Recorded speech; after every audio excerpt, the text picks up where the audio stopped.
আজকে শনিবার, আমি পড়াতে এসেছি আরবকে। আরবের তো প্রথমে মনটা খুব খারাপ ছিল, তাই তো? আচ্ছা, এখন আরব আমাদেরকে একটা খুব গভীর কথা বলতে চলেছে। শুরু করা যাক।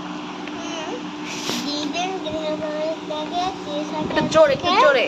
তারপরে গৃহপ্রবেশে কি বলে, ও একটা বড় ছেলের নাম রূপ।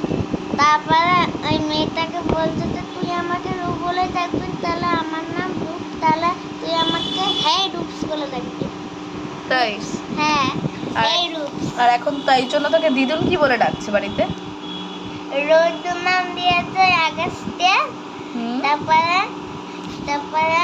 আমি খুব পাগল হয়ে গেছি। রোদ্দুর নাম একটা হয়? রোদ্দুর কি একটা নাম হয় বলুন তো আপনারাই? তাই না? তুই পাগল হয়ে গেছিস সেই জন্য?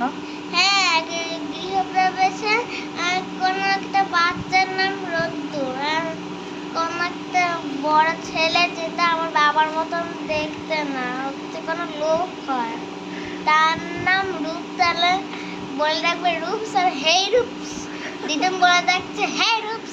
তোমাকে হেই রূপস বলে ডাকছে দিদুন? না, ওই যে আগস্টিয়াকে হেই রূপস বলে ডাকছে? হ্যাঁ, হেই রূপস। বুঝলো, তাই জন্য তুমি খুব সমস্যার মধ্যে আছো, তাই তো? হ্যাঁ। কি সমস্যা হচ্ছে? আর কিছু সমস্যা আছে জীবনে?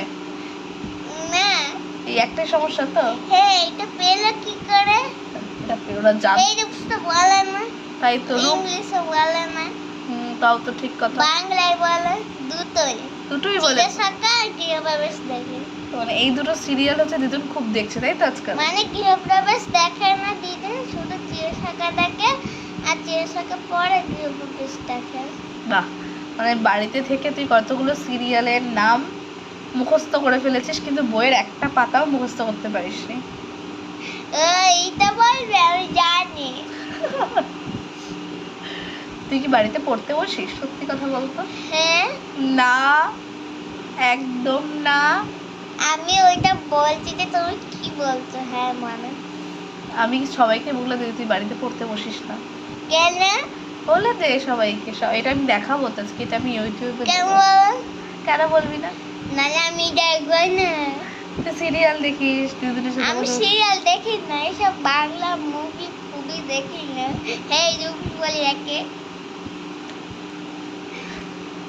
দিদুনি সব নাম দেয়, আবার হেই রূপস, হেই রূপস, হেই